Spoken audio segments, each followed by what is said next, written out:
નમસ્કાર, આપ જોઈ રહ્યા છો એમજી લાઈવ ન્યૂઝ।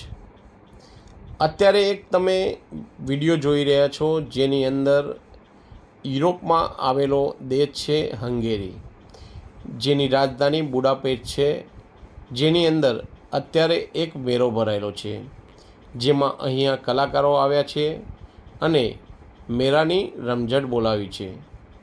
જેમાં અહીંયા આ મેળાની અંદર અલગ અલગ ચકડોળો તથા બીજી ઘણી બધી રાઇડ્સ પણ અહીંયા જોવા મળી હતી। આ મેળાની અંદર ખાણીપીણીના સ્ટોલ પણ બનાવેલા છે, જેમાં પોપકોર્ન, કેન્ડી તેમજ અલગ અલગ પ્રકારના સ્ટોલ પણ જોવા મળ્યા હતા। હા, હંગેરીમાં પણ ઇન્ડિયા જેવી જ મોજ જોવા મળી। જુઓ।